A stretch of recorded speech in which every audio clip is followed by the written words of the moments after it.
শুরু হয়েছে অনলাইন ঋণের ফাঁদ। ভার্চুয়াল মাধ্যমে ঋণ দেওয়ার প্রলোভন দেখিয়ে নেওয়া হচ্ছে ব্যক্তিগত তথ্য। আপনিও কি লোন অ্যাপ্লিকেশন থেকে লোন নিয়েছেন?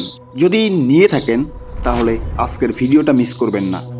নিজে দেখবেন এবং অন্যকে দেখার জন্য নিজের ফেসবুক টাইমলাইনে ভিডিওটাকে শেয়ার করবেন, কারণ হতে পারে আপনার বন্ধুদের মধ্যে কেউ গোপনে লোন অ্যাপ্লিকেশনের ফাঁদে আটকে আছে। চলুন ভিডিওটা শুরু করার আগে আপনাদের একটা চমক প্রদর্শন দৃশ্য দেখাই।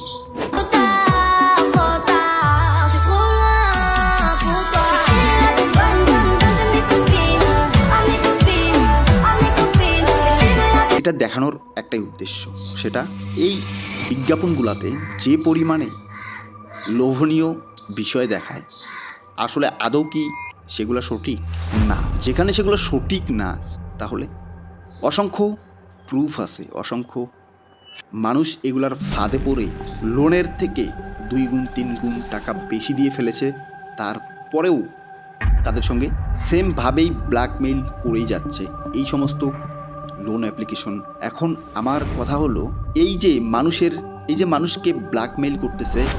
আপনি লোন নিয়েছেন ধরেন 2000 টাকা, আপনাকে দিয়েছে 1200 টাকা, আপনি পরিশোধ করছেন ঠিকই 2000, বাট পরবর্তীতে গিয়ে আবারও আপনাকে নতুনভাবে ব্ল্যাকমেইল করতেছে টাকা দেওয়ার জন্য। এই রকম ঘটনা অসংখ্য মানুষের সাথে ঘটে গেছে। তার মধ্যে কিছু প্রুফ আপনাদের সামনে তুলে ধরলাম।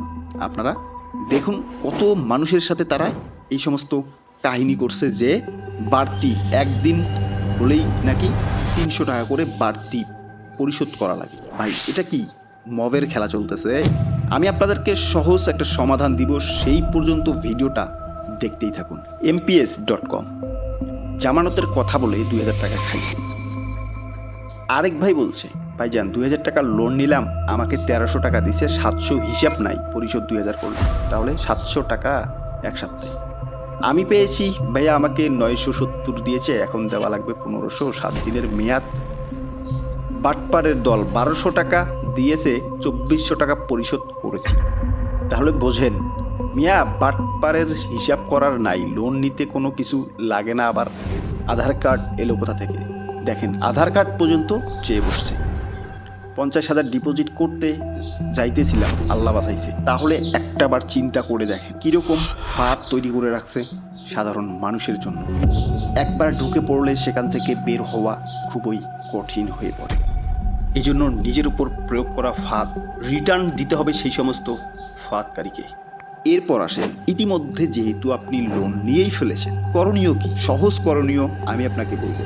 আপনি যে টাকাটা নিয়েছেন, সে 10,000 টাকা লোন নিয়েছেন, 2000 টাকা লোন নিয়েছেন, আপনি যে টাকাটা পেয়েছেন ন্যায্য সেই টাকাটাই রিটার্ন করবেন, পরিশোধ করবেন। করার পর বাড়তি একটা পয়সাও দিবেন না। যদি তারা আপনাকে কোনোভাবে ব্ল্যাকমেইল করার চেষ্টা করে, শুধুমাত্র ফার্স্ট দিন বলবেন, যেহেতু আপনি ডকুমেন্ট শো করছেন, আপনার বাসা থেকে যেতে টাকাটা নিয়ে যায় এসে। আপনি যেহেতু লোন নিয়েছেন, তাহলে কেন আপনি অন্যের টাকা মেরে খাবেন? সেটা করার দরকার নাই। আপনি যে টাকাটা পেয়েছেন সেই টাকাটাই পরিশোধ করবেন, বাড়তি একটা টাকাও পরিশোধ করবেন না। যা পারার করবে।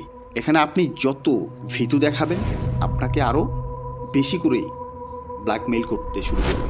সে আপনি তাদেরকে বাড়তি টাকা পরিশোধ করার পরেও যে আপনাকে ব্ল্যাকমেইল করবে না, তার কোনো নিশ্চয়তা নেই। এজন্য যারা অলরেডি এর ফাঁদে আটকে আছেন তাদেরকে বলতেছি, আপনি শুধু যে টাকাটা নিয়েছেন সেই টাকাটা পরিশোধ করবেন, বাড়তি একটা টাকাও পরিশোধ করবেন না।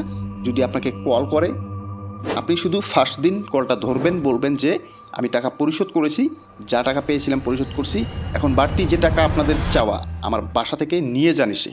কারণ আপনি তো ডকুমেন্টস শো করছেন, আপনি যেহেতু এনআইডি কার্ড শো করছেন, সেহেতু অবশ্যই আপনার অ্যাড্রেস সেখানে আছে।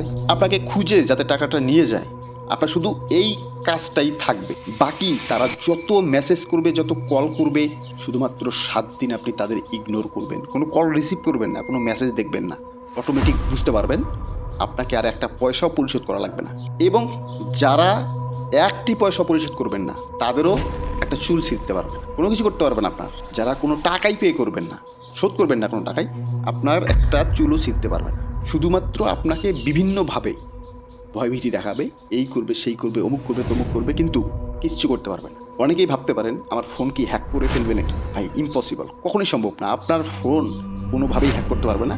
সর্বোচ্চ গেলে আপনার ফোনে থাকা যে জিমেলটা ব্যবহার করছেন, সেই জিমেলে থাকা যে নাম্বারগুলো আপনি সেভ করছেন, কন্ট্যাক্ট নাম্বার, সেই নাম্বারগুলো পেতে পারে। সেই নাম্বারগুলো পাইলে কি করবে?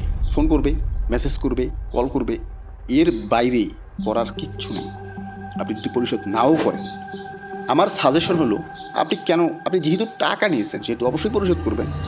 ন্যায্য যেই টাকাটা পেয়েছেন আপনি সেই টাকাটা পরিশোধ করবেন, করার পর চুপচাপ থাকবেন, কোনো কথা নেই। একদম তাদের মেসেজ থেকে শুরু করে অল এভরিথিং ইগনোর করা শুরু করে দিবেন।